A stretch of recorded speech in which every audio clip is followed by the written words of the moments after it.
Magandang araw po mga minamahal nating mga kapatid, mga kaibigan, subscribers, followers po ng ating Solid Rock Ministry Lesson Review.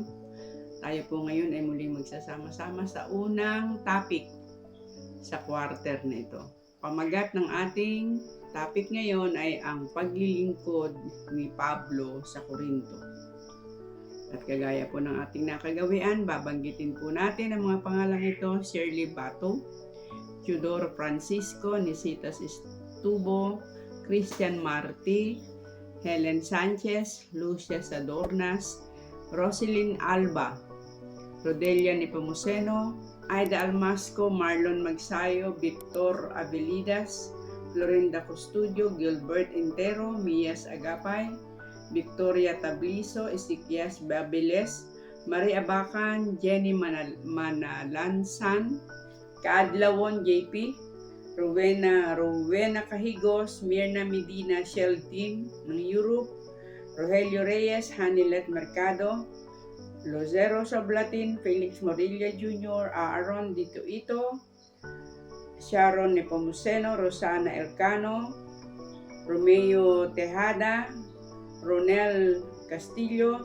Lulu and Gat Alatiit, Lea Santos, Mary Jane Tornilla, Ben Galaora, Paula Abacan, Iris Carpio, Maria Risa Cabonegro, Leonardo Padriquela, Francisca Sosa, Precious Alvarez, si Mia Dito po ng Villasar Seventh Adventist Church, at ang mga kasama niya dyan. Magandang araw po sa inyong lahat. At lahat din po ng mga kaibigan natin, mga kapatid, na ginagamit ang programang ito sa inyo pong mga lesson review during Sabbath School lesson. Kami po ay nagagalak at kami po ay nakakatulong sa inyo. Hindi na po namin kayo isa-isahin. Ganon din po ang mga churches na gumagamit nito. Kami po ay nagpapaabot ng aming kasiyahan sapagkat tayo po ay nagkakasama-sama kahit papaano.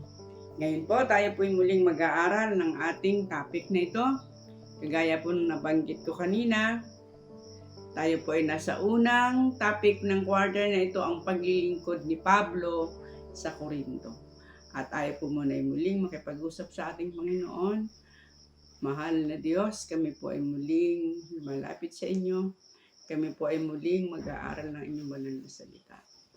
Ang inyo pong kapangyarihan, ang inyo pong Holy Spirit, ang aming po namang mga kasama.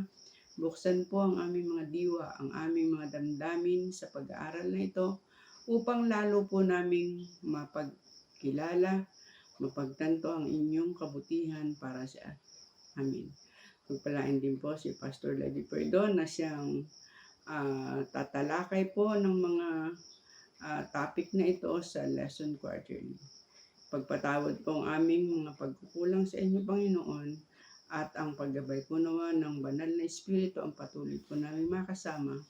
Po ang dalangin namin sa pangalan ni Jesus. Amen. Ang sabi po sa mga Gawa 18:9, isang gabi sinabi ng Panginoon kay Pablo sa isang pangitain, huwag kang matakot, kundi magsalita ka at huwag kang tumahimik. Sapagkat ako'y kasama mo at walang taong gagalaw sa iyo upang saktan ka, sapagkat marami akong tao sa lungsod na ito. Si William Carey, isang misyonaryong Ingles, ay laging sinasabi, ako ay nag-aayos ng sapatos upang pangtusto sa aking mga gastusin, subalit ang aking tunay na gawain ay ang ipangaral ng Ebanghelyo. Si Pablo man ay gumagawa rin ng tulda upang may pagkakitaan, subalit ang talagang kanyang gawain ay ipangaral ang mensahe ng krus ni Kristo. Pag-aaralan natin ang kanyang sulat sa mga taga-Corinto at titignan natin ang pinakasentro ng gawain ni Pablo at ang mga hamon na kanyang hinarap sa napakaraming suliranin na kanyang nakatagpo sa iglesia ng lugar na ito. Tulad kay Pablo, napakaraming mga suliranin ang ating makakatagpo sa ating paglilingkod sa Diyos.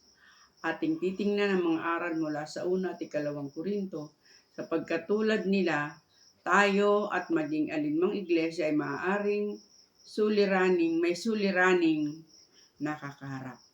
Narito po ang mga katanungan na tatalakayin ni Pastor Levy mamaya. Number 1, sino ba si Pablo at bakit niya ginagawa ang kanyang mga ginagawang ito? Number 2, bilang isang apostol, papaano si Pablo gumagawa? Number 3, anong uri ng bayan ang Korinto? Bakit pinili ni Pablo na manirahan at mangaral dito? Number 4, nang magsimulang mamusong ang mga tao, ano ang pumigil kay Pablo upang huwag niyang iwan ang Korinto? And number 5, ano ang dahilan bakit sumulat si Pablo sa mga taga-Korinto? Balikan po natin ang question number 1, sino ba si Pablo? Bakit niya ginagawa ang kanyang mga ginagawa? Sige po, ato pong pag-aaralan ang banal na kasulatan. Sino nga ba si Pablo na siyang sumulat ng unang Korinto at ikalawang Korinto? Titingnan po natin sa 1 Korinto 1:1, pagkatapos sa Roma 1:1. Ano ang pagpapakilala ni Pablo sa kanyang sarili? Si Pablo na tinawag na maging apostol ni Jesucristo sa pamamagitan ng kalooban ng Diyos, at si Sosthenes na ating kapatid. Yan. Tingnan po natin sa Roma 1:1. Sino nga talaga si Pablo? Si Pablo na alipin ni Jesucristo na tinawag na maging apostol, ibinukod sa Ebanghelyo ng Diyos. Yan. Maliwanag po kay Pablo na siya ay alipin ng Diyos, apostol na itinalaga ng Diyos, tinawag upang ipahayag ang pabalita. Subalit alam po ba ninyo na sinasabi sa The Acts of the Apostle na ang wika, the church is God's appointed agency for the salvation of men. Kung papaanong si Pablo ay tinawagan ng Diyos, ang iglesia, ibig sabihin, tayong lahat, tayo'y tinawagang sama-sama ng Diyos sa isang gawain, ipangaral ang Ebanghelyo, maging agency ng kaligtasan ng sangkatauhan, sapagkat ganon ang ninanais ng ating Panginoon. So, kinakailangan maging maliwanag po sa atin kung papaanong maliwanag ito kay Pablo na siya ay isang alipin ng Diyos. Ibig sabihin, kinakailangan niyang maging masunurin, sapagkat siya ay tinawag, siya ay itinalaga, siya ay sinugo bilang apostol. At tulad po ni Pablo, tayo man, bawat kaanib ng iglesia, bawat tinawagan ng Diyos ay tinawagan niya hindi para maging kaanib. Tayo ay kanyang tinawagan sa isang napakahalagang gawain, ang maging tagapagdala ng pabalita ng kaligtasan sa sangkatauhan. Mayroon po tayong iba't ibang mga talento, may iba-iba tayong kakayanan, subalit ang lahat ay dapat nakafocus doon sa ating gawain. Wika nga, grounded in the Bible, focused on our mission. So dapat dito tayo nakafocus sa ating mission.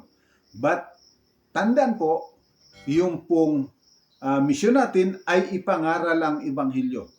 Hindi ibig sabihin na kinakailangan mong tumayo at ikaw magsermon. Ang pangangaral po at pagdadala ng pabalita, hindi sa pamagitan lang ng sermon. Ang sermon ay isang paraan lang.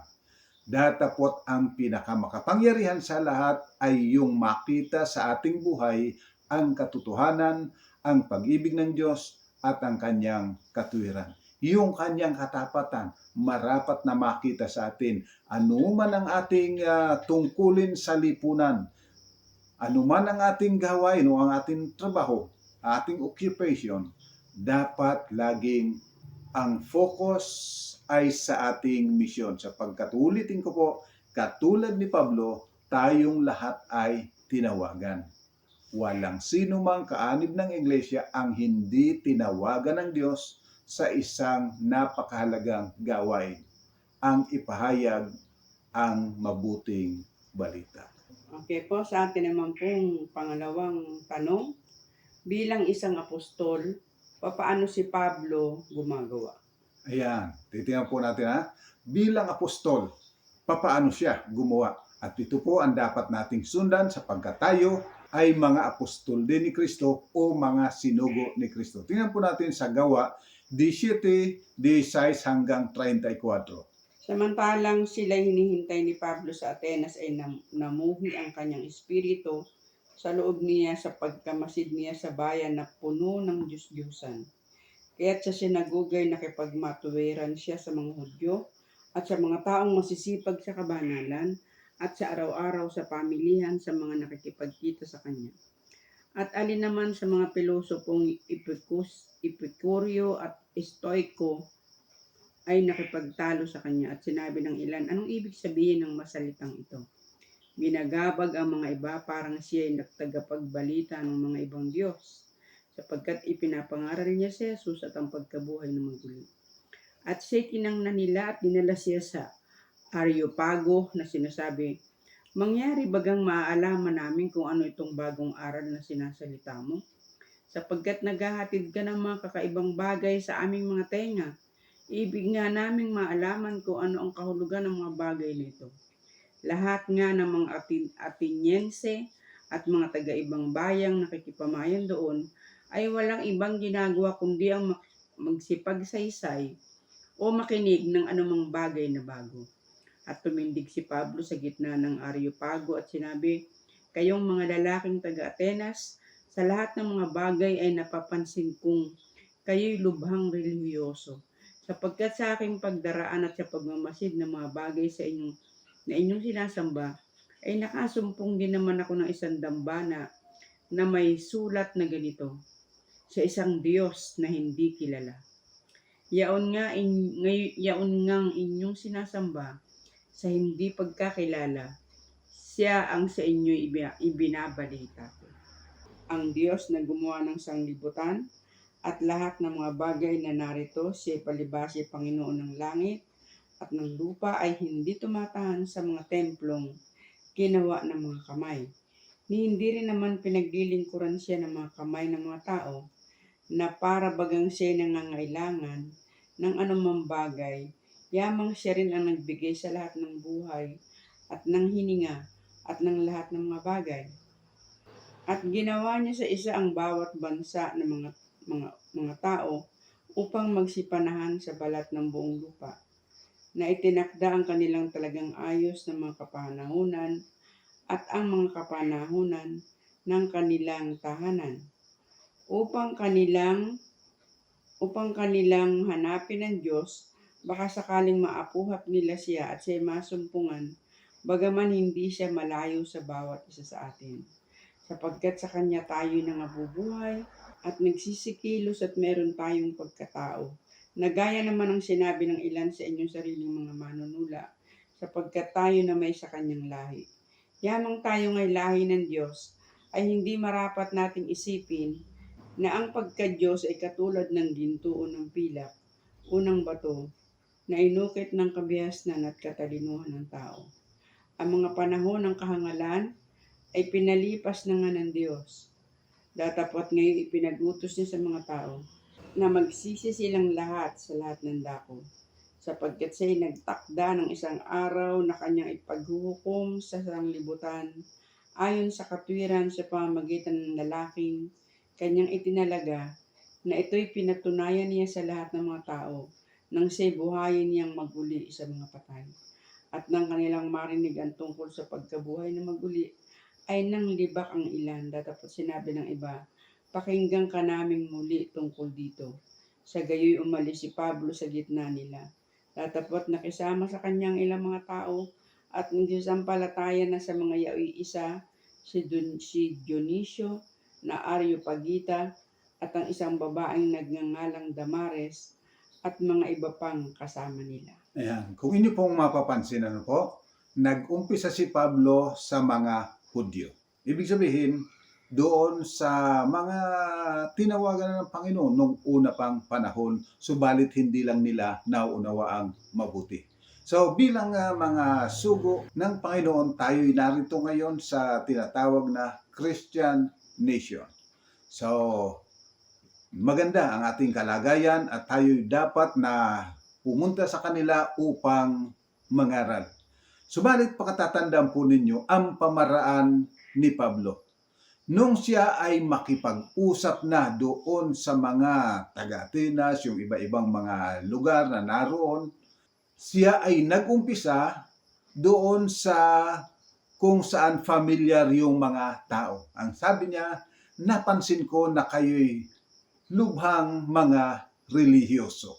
Ano? Yun ang kanyang introduction. Sapagkat saan man ako pumunta, saan man ako gumaling, nakita ko ang inyong mga sinasambang Diyos. At maliban pa ron, ay mayroong kayong nakalagay sa hindi kilalang Diyos. Alam po ninyo, kinakailangan tayo ay hahanap ng something familiar sa tao na ating kakausapin at pagdadala ng pabalita. Hindi tayo mag-uumpisa doon sa kung saan tayo'y magdidebate. Ano po? Yung tayo'y magtatalo. Kinakailangan sasang-ayunan muna natin sila pangsamantala doon sa kanilang pananampalataya habang hinahanap natin yung pamamaraan kung paano natin may papasok yung katotohanan. Yan po ang isang pamamaraan ng pangangaral na makikita natin sa buhay ni Pablo kapag binasa po ninyo sa Kapitulo 18, 1 hanggang 8. Ganun po talaga ang kanyang ginagawa. Uunahin niya yung mga Hudyo. Sapagkat sa mga Hudyo, medyo familiar sila sa propesiya patungkol sa Mesiyas. At pagdating naman doon sa mga Hentil, naghahanap siya ng papamaraan kung papaanong hindi gaanong kasalungat nung kanilang pananampalataya yung ating dadalhin. Medyo ika nga ay hinay-hinay lang ano po na uumpisa natin dun sa mga bagay na familiar sila, na alam natin na mayroong punto na kung saan madadala natin ang ebanghelyo. So, huwag tayong mag-focus on saan yung tayo'y magtatalo at lalo't higit huwag tayong focus sa kung gaano karami ang magiging mababautismuhan. Kung minsan yun ang ating parating goal, ang magbautismo. Subalit, ang mahalaga, ang goal natin, madala sila sa pananampalataya kay Kristo. Kaya ating ipapakilala si Kristo. Siya ang dapat na maging pinakasentro ng ating pabalita na dadalhin sa Kanya. Hindi po mga doktrina. Hindi ko sinasabing hindi dapat talakayin yung doktrina. Kundi doon sa doktrina, titingnan natin kung paano natin maipapakilala si Kristo bilang Panginoon, bilang nagmamahal at nagnanais ng ating kaligtasan. Anong uri ng bayan ang Korinto? Bakit pinili ni Pablo na manirahan at mangaral dito? Ayan, tingnan po natin sa Gawa 18:1 hanggang 3. Pagkatapos ng mga bagay na ito'y umalis siya sa Atenas at napasa Korinto. At nasumpungan niya ang isang Hudyo na nagngangalang Aquila, isang lalaking tubo sa Ponto na hindi pa nalalaong nanggaling sa Italia kasama ni Priscilla na kanyang asawa sapagkat ipinag-utos ni Claudio na ang lahat ng mga Hudyo ay magsialis sa Roma at sila'y lumapit sa kanila. At sapagkat ang hanap buhay nila gaya rin ng kanila, ay nakipanuluyan siya sa kanila at sila'y nagsigaw. Sapagkat ang hanap buhay nila ay gumawa ng mga tolda. So, ang pagpunta niya sa Corinto ay dahil nagkaroon siya ng controversy sa Atenas at siya'y pinag-iinitan doon. So, siya ay napilitan na pumunta sa Corinto at nakita naman niya na ang Corinto ay isang lugar na good for business, ang gawain ay challenging, ang syudad ay immoral, idolatrous, subalit nakikita niya na nangangailangan ito ng kaligtasan. Tingnan po natin sa 1 Corinto 5:9 hanggang 11. Isinulat ko sa inyo sa aking sulat na huwag kayong makisama sa mga makikiapid. Tunay nga, hindi ang ibig sabihin sa mga mapakiapid o sa sanlibutan ito o sa mga masasakim at mga manlulupig o sa mga mananamba sa Diyos-Diyosan. sapagkat kung gayo'y kinakailangan magsialis kayo sa sanlibutan. Datapwat sinusulatan ko nga kayo na huwag kayong makisama sa kanino mang tinawag na kapatid, kung siya'y mapakiapid o masakim o mananamba sa Diyos-Diyosan, o mapagtungayaw o maglalasing, o manglulupig, sa gayoy huwag man lamang kayong makisalo. So, makita po ninyo, no? Dito sa Corinto, medyo talagang matindi ang moralidad ng mga tao. Medyo mababa talaga yung kanilang morality. Ay kailangan dito ang ebanghelyo sapagkat ang ebanghelyo lamang ang makapagliligtas sa kanila mula sa kanilang kinagis ng kultura. Tingnan po natin sa Kapitulo 8, talatang 4. Tungkol nga sa pagkain ng mga bagay na inihain sa mga Diyos-Diyosan, nalalaman natin na ang Diyos-Diyosan ay walang kabuluhan. Sa sanlibutan at walang Diyos liban sa iisa. So, makita po ninyo, dito po sa Corinto, ang bawat itinitinda sa palengke na pagkain ay inihahandog muna nila sa kanilang Diyos-Diyosan. Sapagkat iniisip nila na ang Diyos nila ay marapat na sambahin. Kaya dito po ay talagang idolatros ang mga tao. Datapwat, kagaya na sinabi ko, nakikita ni Pablo na ang mga tao rito ay kailangan makakita ng halimbawa at makatanggap ng ebanghelyo sapagkat alam niya na tanging ang ebanghelyo lamang ang magdadala sa kanila sa kaligtasan. Okay, at ngayon naman po ay dadako tayo sa question number 4. Nang magsimulang mamusong ang mga tao, ano ang pumigil kay Pablo upang huwag niyang iwan ang Corinto? Ayan, tingnan po natin sa Gawa 18, 4 hanggang 9, ano sinasabi? At siya'y nangangatwiran tuwing Sabat sa sinagoga at hinihikayat ang mga Hudyo at mga Grego, datapwat ng si Silas at si Timoteo ay magsilusong mula sa Macedonia. Si Pablo ay napilitan sa pamamagitan ng salita na sinasaksihan sa mga Hudyo na si Jesus ang siyang Kristo. At nang sila'y magsitutol at magsipamusong, ay ipinagpag niya ang kanyang kasuotan at sa kanila sinabi, ang inyong dugo'y sumainyong sariling mga ulo. Ako'y malinis buhat ngayon paparoon ako sa mga hintil. At siya'y umalis doon at pumasok sa bahay ng isang lalaking nagngangalang Tito Justo na isang sumasamba sa Diyos na ang bahay niya ay karugtong ng sinagoga.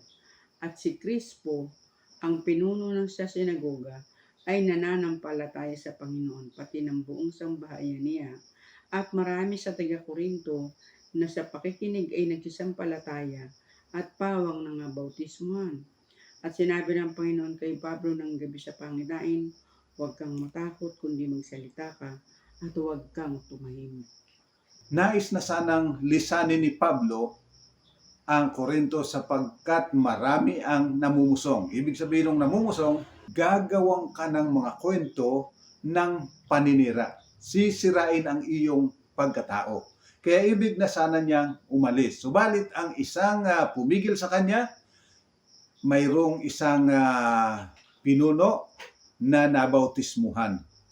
At marami na rin ang nanampalataya. Higit sa lahat, sinabi ng Panginoon, makapal ang tao ko rito. Marami akong mga anak dito. So huwag mong iiwan. Huwag kang matakot. Kasama mo ako at hindi kita pababayaan. Hindi ka rito masasaktan. Marami ako ritong tauhan ang wika ng Panginoon. So ito yung pumigil kay Pablo upang umalis. Una, na-inspire siya sa mga nabautismuhan, datapwat higit sa lahat at nangingibabaw sa lahat ay ang pabalita ng Panginoon, ang kanyang salita na sinasabi, marami akong mga anak dito.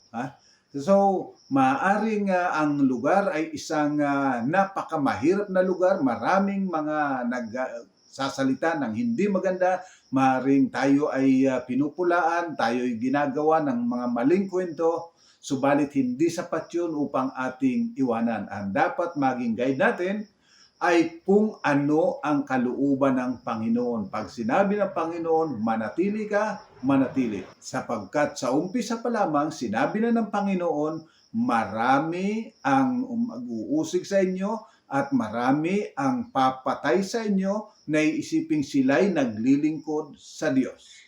So, from the very beginning, sinabi na ng Panginoon na hindi madali ang gawain, marami talagang oposisyon. Subalit, hindi sapat yun upang ang isang lugar ay ating iwan.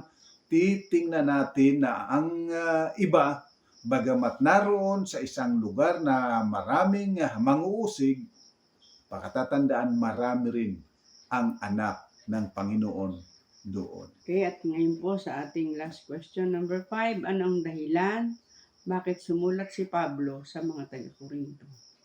Ayan, tingnan po natin sa 1 Corinto 1:11 hanggang 13, ano ang sinasabi? Sapagkat ipinatalasta sa akin tungkol sa inyo, mga kapatid ko na mga kasambahay ni Chloe, na sa inyo'y may mga pagtatalo-talo. Ibig ko ngang sabihin nito na ang bawat isa sa inyo ay nagsasabi, ako'y kay Pablo, at ako'y kay Apollos, at ako'y kay Cephas, at ako'y kay Kristo. Nabahagi baga si Kristo? Ipinako baga si Kristo ni si Pablo dahil sa inyo? O binautismuhan baga kayo sa pangalan ni Pablo? Ayan. So dito po ang sinasabi, maraming suliranin sa iglesia ng Corinto. So dahilan dyan ay sumulat si Pablo upang bigyan sila ng gabay. Sapagkat napakaraming suliranin. So ibig sabihin, the more na mayroong suliranin, the more na tayo ay kinakailangang gumawa na may pagtsatsaga at may pagpapahinuhod. Tingnan po natin sa 2 Corinto 2:4. Sapagkat sa malaking kapighatian at hapis ng puso, ay sinulatan ko kayo na may maraming luha. Hindi upang kayo panumbayin, kundi upang inyong makilala ang pag-ibig kong napakasagana sa inyo. Kung atin pong babasahin sa Kapitulo 4, talatang 14, sa Kapitulo 5, talatang 11, sa 7, 14, 37 at 40, makikita po natin napakarami po talagang suliranin sa Corinto. Subalit dahilan sa pag-ibig, sumulat si Pablo sa kanila. Sapagkat tatandaan po natin, ang sinasabi ng Panginoon, dito makikilala nila na kayo ay aking tunay na mga alagad kung kayo'y mayroong pag-ibig sa isa't isa. Kaya mga minamahal, dahilan sa pag-ibig, si Pablo ay sumulat, hindi lang isa, hindi lang dalawa, marahil ay 4, datapot hindi lang masumpungan yung iba niyang mga sulat. Datapot kung titingnan po natin ang takbo ng sinasabi ni Pablo sa 1 Corinto at 2 Corinto, makita natin na mayroon pa siyang ibang mga sulat na ipinadala. Yan ay lahat dahilan sa pag-ibig. Pag-ibig sa isang iglesia na napakaraming mga problema. So, hindi po kinakailangan na iiwanan natin dahil ang daming problema, bahala na kayo sa buhay ninyo. Sa halip, kinakailangang atin pong gagabayan. Sapagkat kaya may problema, nangangailangan sila ng tamang turo, aral at halimbawa. Dito po natatapos ang pagtalakay ng mga topic natin sa araw na ito. Iiwan po namin sa inyo ang mga summary ito. Number 1, bawat kaanib ng iglesia ay itinalaga ng Diyos tulad kay Pablo upang ipangaral ang ebanghelyo ng kaligtasan. Number 2, bilang apostol ni Kristo o sinugo, kailangang lahat ay ginagawa natin dahil sa pag-ibig at pagkakilala sa dakilang pag-ibig ng Diyos. Number 3, ang Corinto ay pinili ni Pablo dahil sa panawagan ng Diyos. Bagaman ito ay magulong lungsod at animoy hindi karapat-dapat. Number 4, ang Diyos ang tunay na nagbibigay inspirasyon kay Pablo upang manatili sa Corinto. Hindi dahil ang gawain dito ay madali, sa halip ay makapal ang bilang ng mga anak ng Diyos.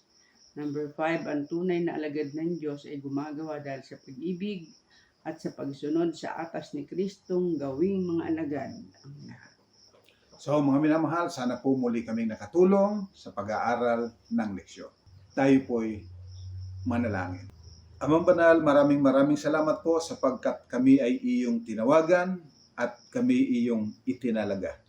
Amang Banal, aming pong pakiusap ang iyo po namang banal na Espiritu ang patuloy na magpaalaala sa amin na kami ay iyong tinawag, kami iyong pinili, kami iyong tinalaga upang magdala ng pabalita ng kaligtasan, hindi lamang sa pangangaral, hindi lamang sa pamamagitan ng mga sermon o mga pagdadala ng mga talata, kundi sa aming halimbawa ng pamumuhay at pag-ibig. Kaya patuloy nawang ipagkaloob ng Banal na Espiritu ang pagkaunawa sa amin tungkol sa iyong dakilang pag-ibig upang ito ay maihayag namin sa sangkatauhan at marami pa ang sa iyo'y sumampalataya, manampalataya sa aming Panginoon, maging masunurin sa iyong mga kalooban sapagkat nalaman nila at naunawaan na ang bawat utos at iyong atas ay pawang dahilan sa pag-ibig. Patawarin po daw kami sa aming mga pagkukulang at pagkakasala at patuloy po nawang pagpalain ng mga kapatid na ito na patuloy na sumusubaybay, patuloy na nagsishare ng mga katotohanan ito at ginagamit ang mga aral na ito para sa ikalalago ng Iglesia. Pagpatawad po lahat ng pagkukulang at pagkakasala sa ngalan po ng aming Panginoong Jesus. Amen. So mga minamahal, hanggang sa susunod, ang pagpapala po ng Panginoon, kamtan nating sama-sama. God bless po.